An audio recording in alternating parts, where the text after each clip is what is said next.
Donald Trump. Congratulations. It was a well-deserved victory. And you are the chosen leader of the people of the most powerful country in the world. I trust in his judgment and that he would be fair and treat in the matter of the treatment of illegal immigrants.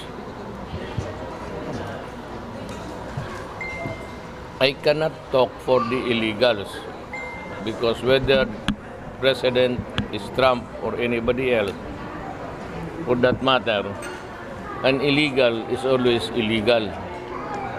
So he is subject to at any time, a deportation. Palagay niyo, Mr. I just granted a pardon in favor of Robin Padilla kasi yung original pardon niya hindi sinali yung full restoration ng political and civil rights, and therefore he could not travel, he could not get a permit, whatever it is to possess a gun again. And all, I really do not know the dimensions of what is meant by the deprivation of political and civil rights. But one thing is that he cannot vote. I think he cannot travel because he cannot be issued a passport, and he cannot. I really don't know the extent of, I said, the deprivation of a person's rights under that. Kalimutan ko na yung loko dyan. Basta yung pardon ko, full restoration of all of his political and civil rights. Bakit po ninyo binigyan? Ano yung reason? Alam mo yung crime na yan, walang nasaktan. I mean, if it is a gun, if it's just like a knife or a fork, nito, if it's sharp, it is potentially dangerous. Kung ilagay mo lang yan sa lamisa yan, hindi mo galawin, hindi naman nakaano na tao yan. Hindi na ba nangangagat? Hindi naman umuusong mag-isa. Kagaya ng, ayan, it is also prohibited to carry a dagger or a knife, and it is unlawful to bring a gun. Pero yung mahulihan sila, wala silang sinaksak, wala naman silang binaril, kaya lang nahuli sila na may in possession. Kaya tawag illegal possession. Possess is to he has suffered enough. I think kung bitawan mo lang man yung tao sa labas, give him the rights, makaboto, makatravel, whatever, to enjoy again, he can apply for a gun license because full political and civil rights. President, may December siya, may bibigyan iba na katulad na pardon. I am contemplating, they are preparing it. Kasi lahat ng matatanda, saka may sakit, yung may rheuma na hindi na makatakbo, yung been there 80 years old above, kung gusto pa nila, may mauwian sila, I will grant them pardon also so that they can return home. Yung nakatira dyan 40 years or more, they deserve to be out. Also, decongest the lupa. Mayor President, may chance kaya na mag-improve yung relationship natin with US, with President Trump? Makakasundo mo kaya siya? Oh, I'm sure. Wala man kaming away. I can always be a friend to anybody, especially to a a president, chief executive of another country. Wala akong wala naman, hindi naman ako sinasaway sa sa kampanya about my human rights. Hindi naman talaga ako kasali doon na I mean, I was in non-issue at that time. But I was a part of parang nasali na ang pangalan ko sa kampanya rin because of the human rights issue. But actually, my persona was in non-issue at that time. Sir, confirm po, Mr. President, yung bilateral talks with President Putin. Matuloy ho, ako yung naghingi niyan. And I had earlier tonight, I had a long talk with the ambassador of Russia. I reiterated again my desire to meet Putin bilateral. So, Ano po yung mga issues, sir, na i-raise mo kay President Putin? wala naman akong hingiin. I want to be friends with him. I just want the two countries to be on the best of friends, and this is an economic world. If there are things that we can sell them or export sa kanila, hindi mas maganda. And if there are also things that they own or they can sell to us, and it is obvious it can be put to good use, then we will buy those things that are needed, which you not have. Sir, yung threat to suspending the package votes, for some lawmakers, it sounds like the return of martial law days. Do you see any basis for this? I am not a fan of martial law. Bugado ako eh. Tatakot yung mga taong martial law, but if ever, martial law is a contingency really to meet widespread violence. Mindanao is already in the state of rebellion. If you go south, there is no guarantee that you can come back there. You cannot go to Tawi-Tawi and see Alam mo, pag napunta kayo ng Tawi-Tawi, lahat ng mga resort sa buong mundo, nothing can compare Tawi-Tawi. Yung islands nila dito, yan, White Sands. Maganda talaga ang Tawi-Tawi. Wala yan.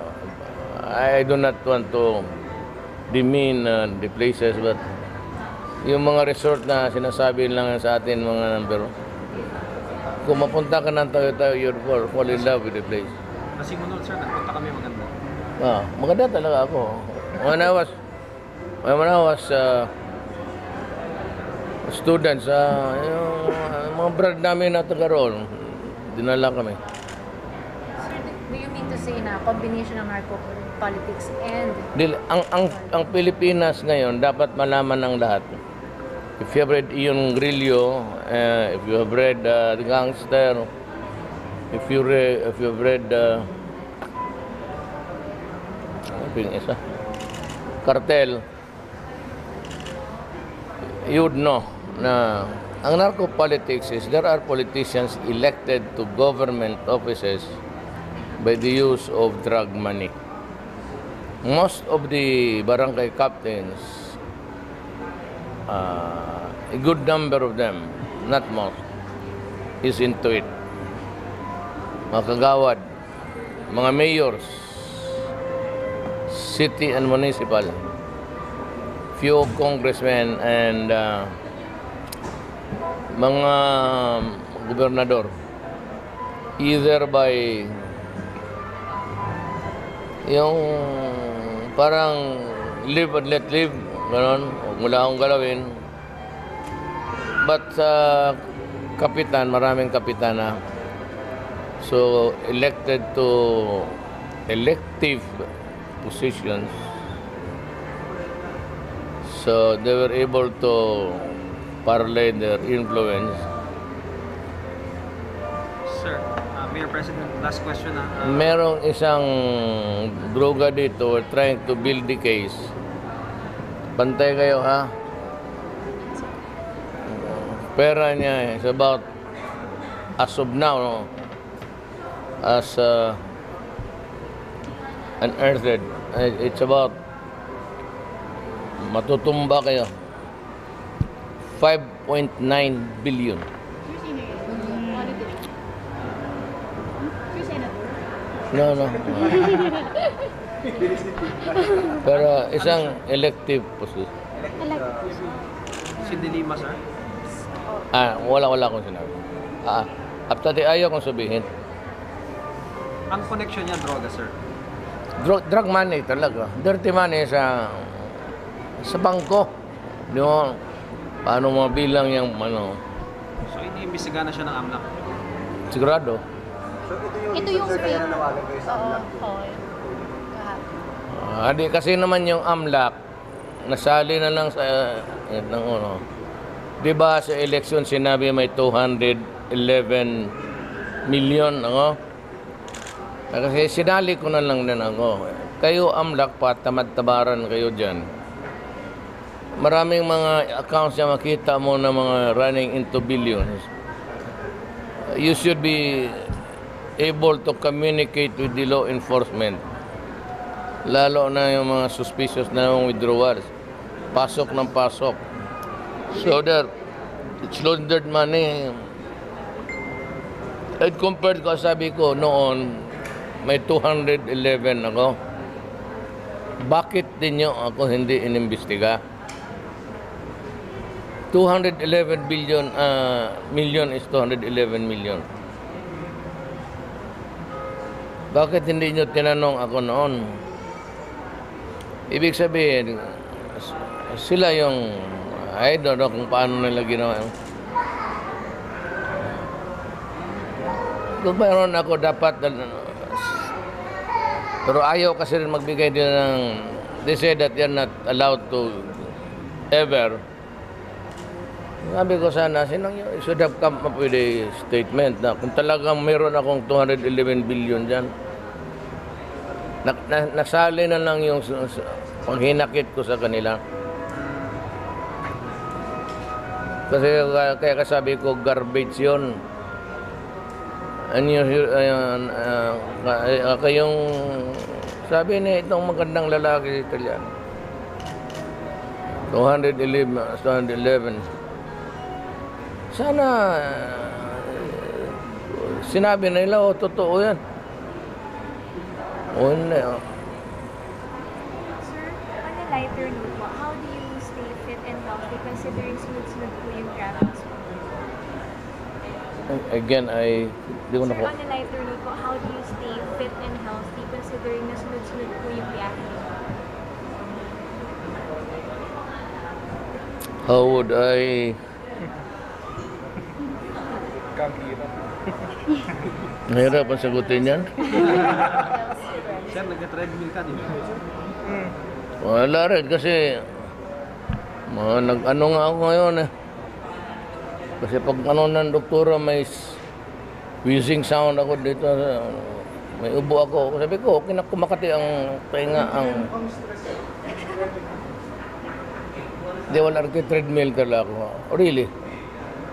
1 hour ako. Basta magtanong ka dyan sa mga gwardiya niya. 1 hour talaga ako.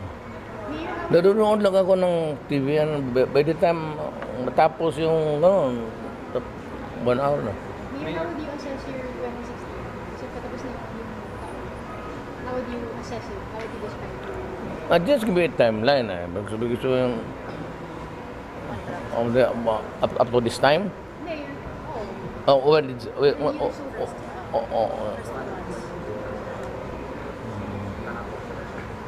Wala, just trying really hard, very hard to work.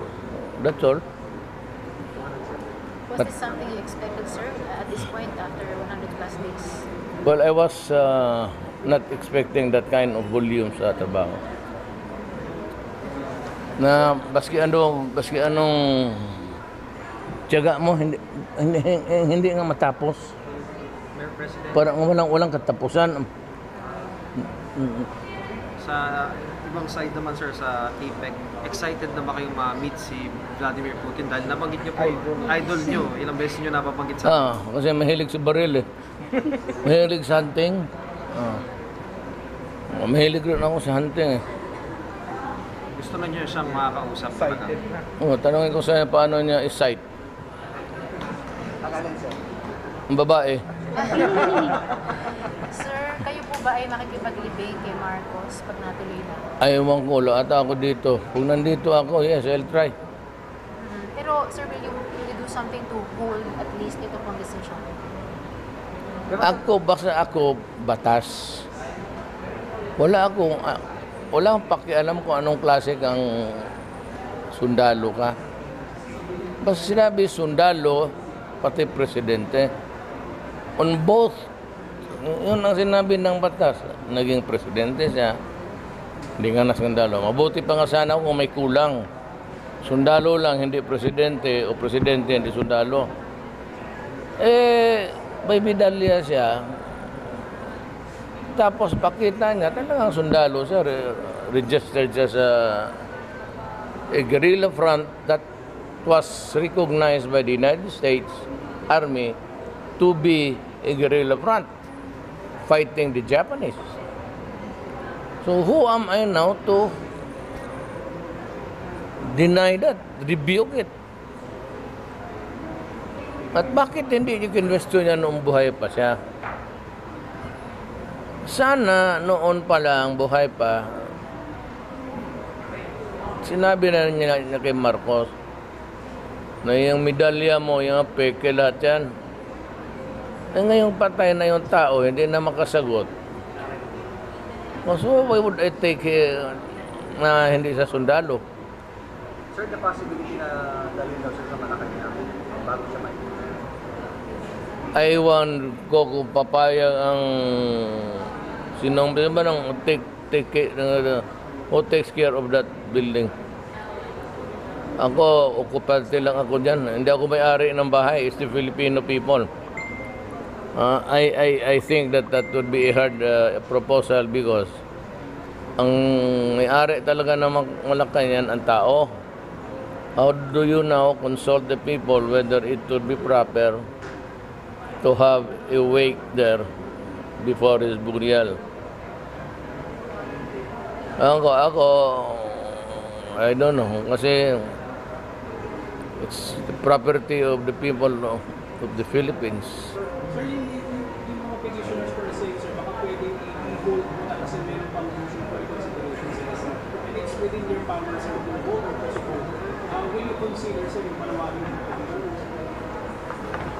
I must have at that time a paper says which I cannot proceed.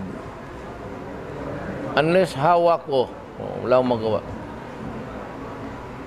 Steady as she goes yan. Sir, yung sa 7 projects na was then metaboard, 270 billion. Alin po yung naging yung pinamamadali? Gusto nyo mapapasa? Dito yung traffic, yung mga diversion roads to ease up the congestion sa EDSA. Dito ikot, instead of dito na, sa lalabas ata ng, I think it's, I cannot really tell you because I do not even know what company is undertaking what project. Sir, yung pinipress yung case against Senator Laguna, recently meron siyang mention niya, meron nga daw talaga silang relasyon na ano, implication nito kaya Dayan. Sa kaso na pinipress niyo against her, sir. Wala akong kaso pinipress sa kanya. Wala akong kaso. I made an accusation which was all along very true. Pero wala akong kasong binala sa kanya. Not one signature there. Sir, will her admission implicate her more in the drug trade? Admission of what? ng relationship with the driver? With the driver. Hindi malayo yun. Malayo yun because you have to prove na itong sino yung lalaki? Ronnie Dayan. Wala, hindi naman rin makita. Hindi mo makunan ng statement. And he cannot answer for himself. Mr. He's not around. Bakit nawala siya? I hope he would still be alive. He is a vital witness against Sir, weren't you the first one to accuse, make the connection with her case, and say that that was... siya yung nag-una, sabi niya, ako, na it started with the extrajudicial killing of drug addicts. Sabi ko sa kanya noon, right after the Senate hearing, she was criticizing me for threatening a witness, a resource person, si Bangayan, na dapat mademanda ako kasi I threatened the witness during my testimony. The only person or persons who can do that would be the Senate.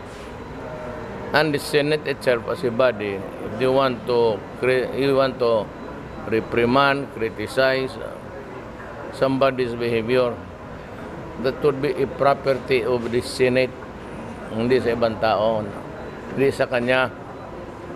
Malayo yan. She's not a member of that. It's only the Senate.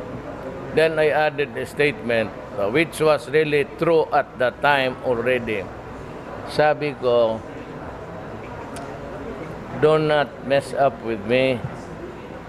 Better look at your own backyard because you have a very serious problem.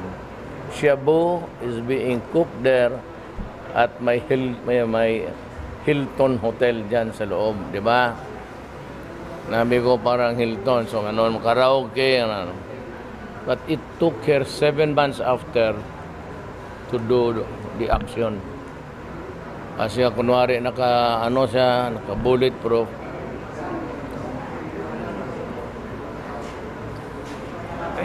Thank you so much. Thank you po.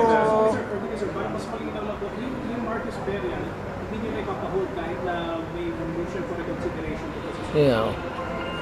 Unless the motion for reconsideration is there, or unless there is a court order in the meantime that we are hearing the motion for reconsideration, status quo muna, or do not attempt to bury. I need something to in my hand. Alam mo, simple lang yan. Hindi naman yan ano. It's simple. Abogado at sundalo. On both counts, matagal man sila sa ano. Matagal man naman he was si Marcos when he was deposed. Long time coming. Bakit hindi na lang nila? Why did they not? Right after the Korean Revolution, sa kanilang panahon, at pumasa na sila ng batas sana na disallowing or denying to the person already dead to be buried in the libingan ng mga bayani. Bakit hindi ninyo ginawa? Or pass the law telling us that his burial cannot take place in the libingan ng mga bayani. Bakit hindi nila ginawa yun? Alam mo kasi to divide yan eh. Tama yung kaninong kulong ba yun? But it's basically an away between the two families. Damay lang tayo dito.